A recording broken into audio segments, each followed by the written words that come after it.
Assalamualaikum warahmatullahi wabarakatuh. Kami dari kelas B Hukum Internasional. Kelompok kami akan menjelaskan tentang apa itu Kastil Doktrin. Sebelumnya perkenalkan, nama saya Felicia Devita Wardani dengan NIM 131230095 dan rekan saya. Perkenalkan, nama saya Muhammad Aditya Nugroho dengan NIM 13123000092. Perkenalkan, nama saya Sendarna Jalarasati dengan NIM 13123000093. Perkenalkan, nama saya Anggia Norta dengan NIM 13123000088. Perkenalkan, nama saya Nayaka Nabil Abimata dengan NIM 13123000080. Kami izin menjelaskan dari pengertian Kastil Doktrin. Kastil Doktrin mengacu pada pengecualian terhadap tugas untuk mundur sebelum menggunakan pembelaan diri yang mematikan jika salah satu pihak berada di rumah mereka sendiri. Berdasarkan doktrin pembelaan diri, pihak yang secara wajar meyakini bahwa mereka diancam dengan penggunaan kekuatan mematikan secara langsung dapat secara hukum menanggapi dengan sejumlah kekuatan yang proporsional untuk mencegah ancaman tersebut.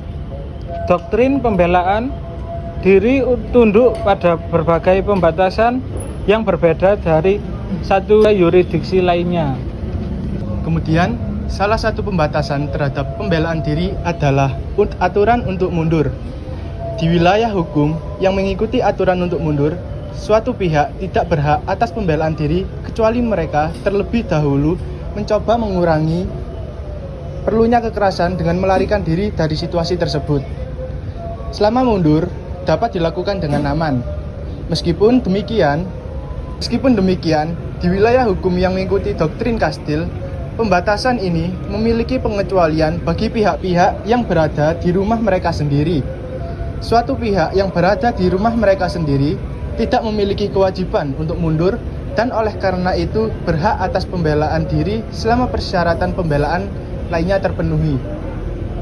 Baik, selanjutnya, mengapa Kastil Doktrin tidak berlaku di Indonesia? Karena sistem hukum dan filosofi hukum yang dianut Indonesia berbeda dengan negara-negara yang menerapkan prinsip tersebut.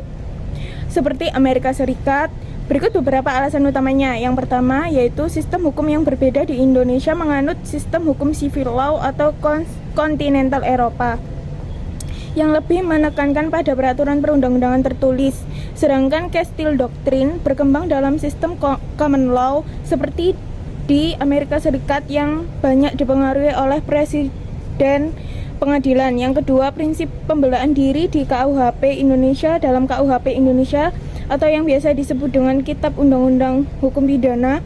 Pembelaan diri diatur dalam pasal 49 yang menyatakan bahwa seseorang tidak dipidana jika melakukan pembelaan terpaksa untuk diri sendiri, orang lain, kehormatan, kesusilaan, atau harta benda. Namun pembelaan ini harus proporsional dan seimbang, artinya jika seseorang membunuh pencuri yang tak bersenjata dan tidak mengancam nyawa, bisa tetap dianggap melanggar hukum. Dan selanjutnya, saya ingin menambahkan dari penjelasan teman saya tadi mengenai pembelaan diri di Indonesia diatur secara ketat dalam pasal 49 KUHP. Agar tindakan pembelaan diri dapat diterima secara hukum harus dipenuhi beberapa unsur penting, yaitu adanya serangan atau ancaman serangan yang sangat dekat dan melawan hukum. Serangan tersebut bersifat seketika mendadak dan tidak ada jeda waktu yang lama antara serangan dan pembelaan. Selanjutnya, pembelaan harus bersifat terpaksa, artinya harus dilakukan karena tidak ada pilihan lain untuk melindungi diri, orang lain, kehormatan, kesusilaan, atau harta benda. Selanjutnya, cara dan alat pembelaan yang digunakan harus proporsional dan setimpal dengan ancaman yang dihadapi.